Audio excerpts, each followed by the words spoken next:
Assalamualaikum warahmatullahi wabarakatuh.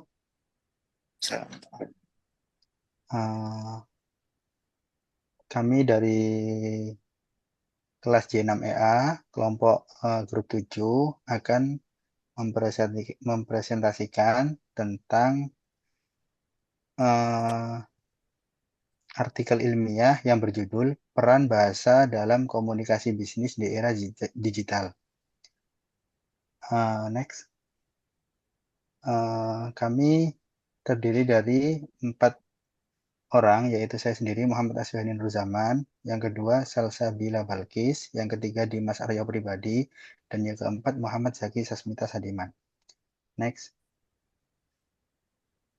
Abstrak. Bahasa merupakan sebuah alat komunikasi sosial yang digunakan oleh manusia. Peran bahasa dalam komunikasi merupakan hal yang sangat penting, karena bahasa merupakan alat untuk menyampaikan makna kepada yang dituju. Penelitian ini mengeksplorasi peran bahasa, khususnya bahasa Indonesia, dalam komunikasi bisnis di era digital. Era digital telah mengubah cara bisnis berkomunikasi, memperkenalkan teknologi informasi dan komunikasi yang mempermudah pertukaran informasi.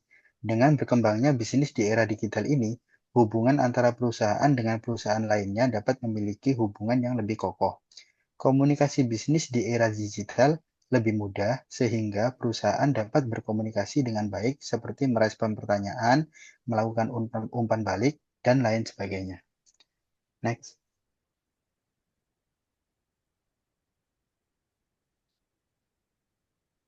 Bahasa Indonesia memainkan peran strategis dalam memastikan komunikasi yang efektif antara pelaku bisnis di Indonesia. Penelitian ini menggunakan metode kualitatif dengan pendekatan deskriptif, melibatkan wawancara mendalam dan observasi partisipan dari berbagai sektor bisnis di Indonesia. Hasil penelitian menunjukkan bahwa penggunaan bahasa Indonesia yang baik dan benar sangat penting dalam Indonesia mengurangi kesalahpahaman dan meningkatkan efektivitas komunikasi. Hal ini berkontribusi pada kepuasan pelanggan yang lebih tinggi dan mendukung perkembangan bisnis di era digital. Bahasa Indonesia juga berfungsi sebagai alat utama untuk menyampaikan ekspresi diri, komunikasi, integrasi, dan adaptasi sosial, serta kontrol sosial dalam konteks bisnis. Pendahuluan, bahasa memiliki peran yang sangat penting dalam kehidupan sehari-hari, terutama dalam dunia bisnis. Komunikasi yang efektif adalah kunci keberhasilan dalam menjalankan bisnis, baik dalam konteks internal perusahaan maupun dalam berinteraksi dengan pelanggan. Bahasa Indonesia sebagai bahasa resmi negara memainkan peran strategis dalam membangun komunikasi yang baik di antara pelaku bisnis di Indonesia. Era digital yang semakin berkembang menuntut kemampuan komunikasi yang lebih dinamis dan efektif, di mana bahasa menjadi instrumen utama dalam menyampaikan pesan secara tepat dan jelas. Di era digital ini, teknologi informasi dan komunikasi berkembang dengan sangat pesat. Hal ini membuka peluang baru dalam dunia bisnis, termasuk dalam hal komunikasi. Penggunaan email, media sosial, dan platform komunikasi lainnya menjadi semakin umum dalam dunia bisnis. Kemampuan berbahasa Indonesia yang baik dan benar menjadi semakin penting untuk memastikan bahwa pesan yang disampaikan dapat dipahami dengan jelas oleh semua pihak yang terlibat. Kesalahan dalam komunikasi dapat menyebabkan kesalahpahaman yang berpotensi merugikan bisnis. Menurut penelitian yang dilakukan oleh Jaya tahun 2020, disebutkan bahwa komunikasi yang tidak efektif menjadi salah satu penyebab utama kegagalan proyek bisnis di Indonesia. Selain itu, globalisasi juga berdampak pada meningkatnya interaksi bisnis antar negara. Dalam konteks ini, kemampuan berbahasa Inggris juga menjadi penting. Namun, penggunaan bahasa Indonesia tetap menjadi prioritas dalam interaksi dengan sesama pelaku bisnis di Indonesia. Hasil riset dari Nur Hadi tahun 2019 menunjukkan bahwa perusahaan yang menerapkan komunikasi dalam bahasa Indonesia memiliki tingkat kepuasan pelanggan yang lebih tinggi. Oleh karena itu, penting bagi setiap individu dalam dunia bisnis untuk terus meningkatkan kemampuan berbahasa Indonesia mereka agar dapat berkomunikasi dengan efektif dan efisien, serta mendukung perkembangan bisnis di era digital ini.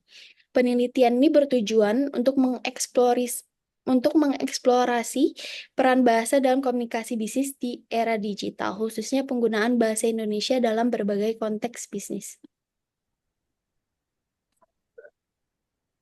Metode penelitian. Penelitian ini menggunakan metode kualitatif dengan pendekatan deskriptif. Prosedur penelitian dimulai dengan pemilihan subjek yang relevan, yaitu pelaku bisnis di berbagai sektor di Indonesia. Populasi penelitian ini adalah seluruh perusahaan yang berbasis di Indonesia. Sementara sampel penelitian diambil secara pervasif, terdiri dari manajer, karyawan, dan pelanggan dari berbagai perusahaan tersebut. Data dikumpulkan melalui wawancara mendalam dan observasi partisipan. Wawancara dilakukan untuk memahami bagaimana bahasa digunakan dalam komunikasi bisnis sehari-hari dan bagaimana teknologi digital mempengaruhi cara berkomunikasi tersebut. Observasi dilakukan untuk melihat langsung praktek komunikasi dalam lingkungan bisnis. Analisis data dilakukan dengan mengidentifikasi pola-pola komunikasi dan faktor-faktor yang mempengaruhi efektivitas komunikasi bisnis di era digital.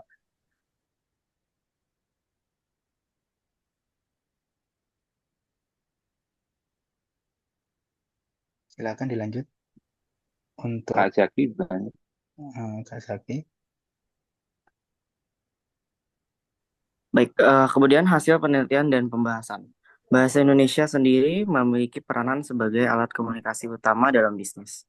Negara Indonesia yang terdiri dari banyak suku, budaya, hingga bahasa memiliki ragam bahasa daerah tersendiri yang membedakan daerah satu dengan daerah lainnya.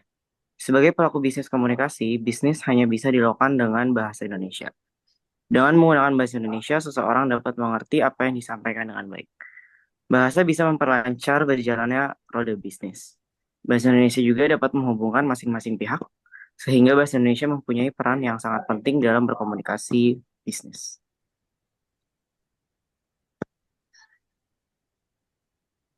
Kemudian, komunikasi merupakan salah satu aktivitas penting dalam kehidupan manusia, tak terkecuali dalam dunia bisnis. Komunikasi sangat diperlukan dalam dunia bisnis untuk informasi kepada masyarakat dengan cara yang efektif. Para pelaku bisnis yang berskala kecil, menengah maupun besar melakukan komunikasi untuk mencapai tujuan organisasi. Pelaku bisnis dituntut untuk menyampaikan pesan secara komunikatif dengan menggunakan berbagai media dan sarana komunikasi yang ada. Menurut Himstreet dan Betty dalam buku yang berjudul Komunikasi Bisnis oleh Purwanto tahun 2010, komunikasi bisnis adalah suatu proses pertukaran informasi antar individu melalui suatu sistem yang biasa atau lazim, baik dengan simbol-simbol, sinyal-sinyal maupun perilaku atau tindakan.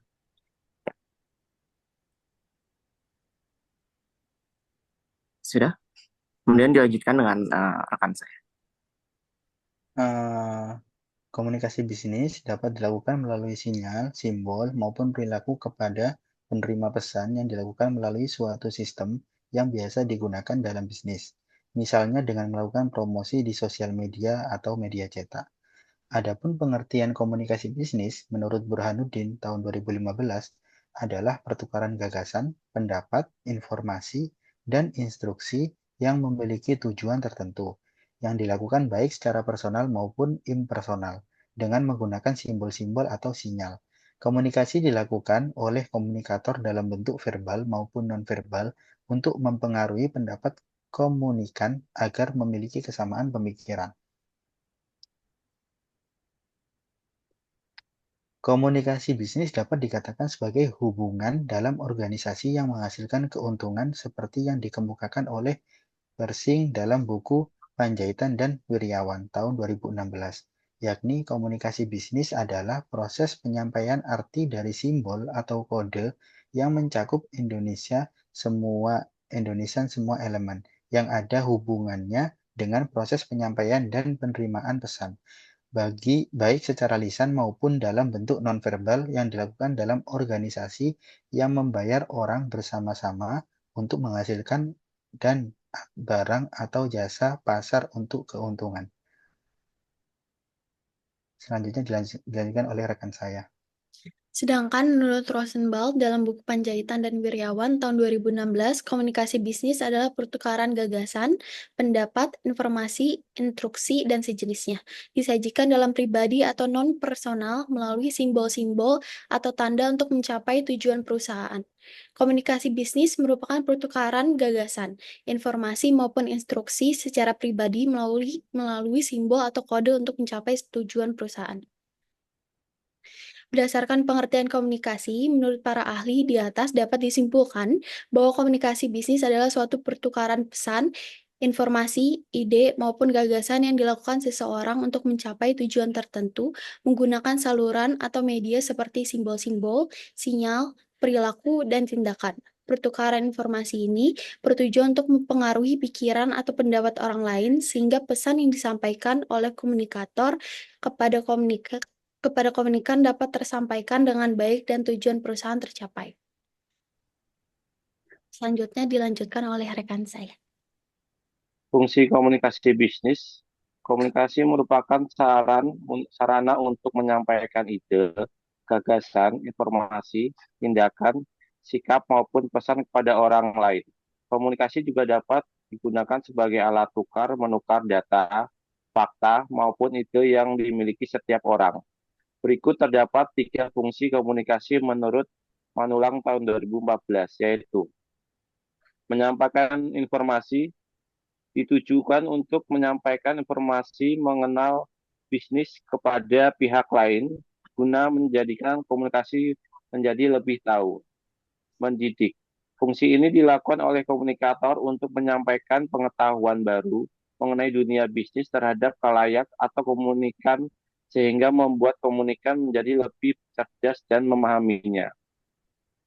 Mempengaruhi. Pada fungsi ini, komunikator bisnis mempengaruhi khalayak dalam arti komunikator, mengingatkan pendengarnya atau komunikan, mempercayai bahwa fakta atau informasi yang disampaikan akurat dan layak untuk dipercaya.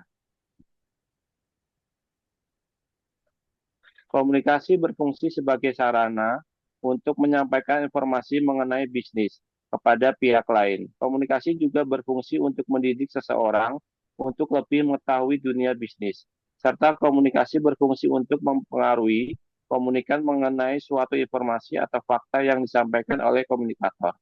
Dilanjutkan oleh rekan saya. Sementara menurut Sajaja dalam buku Rosmawati tahun 2010, terdapat 4 fungsi komunikasi bisnis dalam organisasi, yaitu 1. Informatif. Maksudnya adalah pimpinan dan anggota organisasi membutuhkan banyak sekali informasi untuk menyelesaikan tugas-tugas mereka. Informasi tersebut berkaitan dengan upaya organisasi untuk mencapai tujuannya. Kemudian kedua, komunikasi berfungsi sebagai pengatur dan pengendali organisasi. Komunikasi dalam hal ini berupa peraturan, prosedur, perintah, dan laporan. Komunikasi berfungsi mengajak orang lain atau persuasif mengikuti atau menjalankan ide-ide, gagasan, atau tugas. Kemudian dengan adanya komunikasi, organisasi yang terbagi menjadi beberapa bagian atau departemen akan tetap merupakan satu kesatuan yang utuh dan terpadu atau terintegrasi dengan baik. Fungsi komunikasi yang diungkapkan oleh para ahli di atas dapat disimpulkan bahwa komunikasi berfungsi untuk menyampaikan suatu informasi kepada komunikan. Komunikasi berfungsi mengajak orang lain untuk mengikuti ide atau gagasan dari orang lain. Komunikasi juga berfungsi sebagai pengendalian agar suatu organisasi dapat berjalan dengan baik. Serta komunikasi berfungsi sebagai pemersatu suatu organisasi. Ya. Selanjutnya tujuan komunikasi bisnis. Komunikasi bisnis merupakan sesuatu yang penting dalam suatu perusahaan. Adanya komunikasi bisnis tentunya memiliki tujuan khususnya dalam bidang bisnis yang terus berkembang.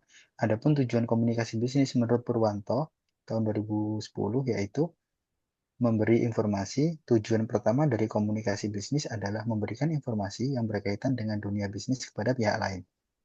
Yang kedua, melakukan persuasi. Tujuan kedua komunikasi bisnis adalah melakukan persuasi kepada pihak lain agar pesan yang disampaikan dapat dipahami dengan baik dan benar. Persuasi sering dilakukan terutama yang berkaitan dengan negosiasi antara seseorang dengan orang lain dalam bisnis. Yang ketiga, melakukan kolaborasi. Tujuan ketiga dalam komunikasi bisnis adalah melakukan kolaborasi atau kerjasama bisnis antara seseorang dengan orang lain. Jalinan komunikasi bisnis tersebut membuat seseorang dapat dengan mudah melakukan kerjasama bisnis, baik dengan perusahaan domestik maupun perusahaan asing. Komunikasi memiliki tujuan memberi informasi untuk mempengaruhi pendapat orang lain. Dengan begitu akan terjalin kolaborasi yang baik antara komunikator dengan komunikan. Sementara itu, komunikasi bisnis menurut Wilshire, DKK, dan kawan-kawan tahun 1996 menyatakan tujuan komunikasi bisnis antara lain yang pertama, menyelesaikan masalah dan membuat keputusan. Semakin tinggi kedudukan seorang di dalam bisnis, maka akan semakin bergantung pada keahlian seseorang dalam membuat keputusan dan memecahkan masalah untuk suatu keberhasilan. Yang kedua, mengevaluasi perilaku. Anggota organisasi memerlukan suatu penilaian untuk mengetahui hal-hal yang akan mereka lakukan atau apa koreksi terhadap prestasi mereka diperlukan. Yang ketiga,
selanjutnya dilanjutkan oleh rekan saya, Salsa.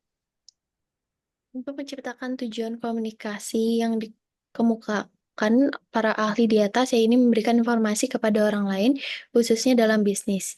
Diperlukan adanya bahasa yang menjadi perantaranya. Dengan berbahasa, pemberian informasi ini bisa mempengaruhi orang lain atau persuasi agar mempunyai pemikiran yang sama antara kedua pihak untuk mencapai kesepakatan bisnis. Ketika negosiasi telah tercapai, maka kolaborasi atau kerjasama antar kedua pihak akan terjalin dengan baik.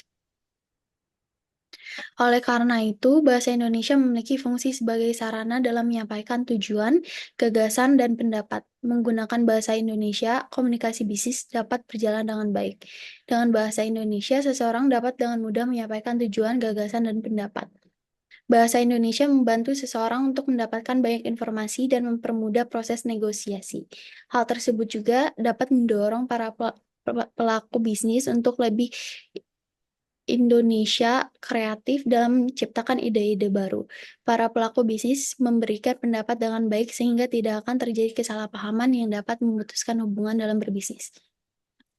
Selanjutnya dilanjut dengan rekan saya.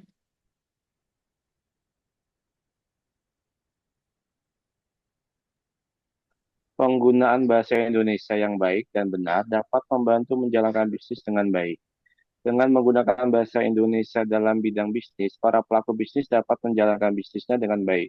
Para pelaku bisnis dapat memperluas relasi dengan para pelaku bisnis lain yang berasal dari berbagai daerah, sehingga hal tersebut dapat membantu para pelaku bisnis untuk mengembangkan bisnis mereka, serta dapat meningkatkan keuntungan yang akan mereka hasilkan.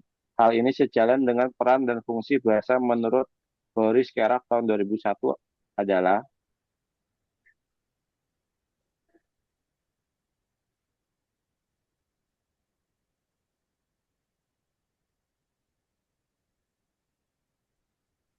satu, alat utama untuk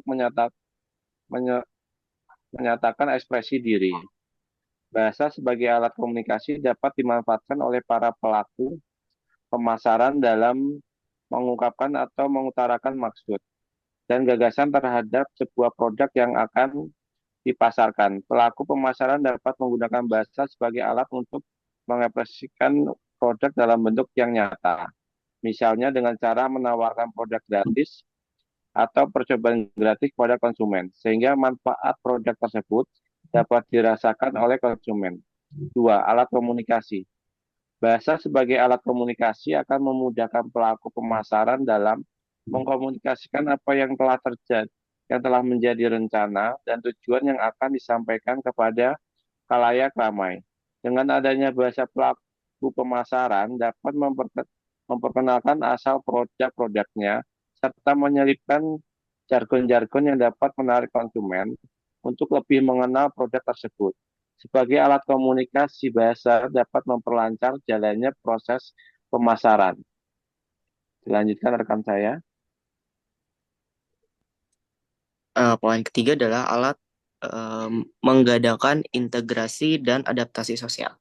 Bahasa sebagai alat integrasi adalah sebuah sistem yang mengalami perbaruan hingga menjadi satu kesatuan yang utuh. Sedangkan bahasa sebagai alat adaptasi sosial adalah kemampuan berubah atau diubah untuk menyesuaikan diri dengan keadaan yang berubah. Selanjutnya, kemudian adalah alat mengadakan kontrol sosial. Sebagai alat mengadakan kontrol sosial, bahasa merupakan alat yang dipergunakan dalam usaha mempengaruhi tingkah laku dan tindak tanduk orang lain. Bahasa juga mempunyai relasi dengan proses-proses sosialisasi masyarakat.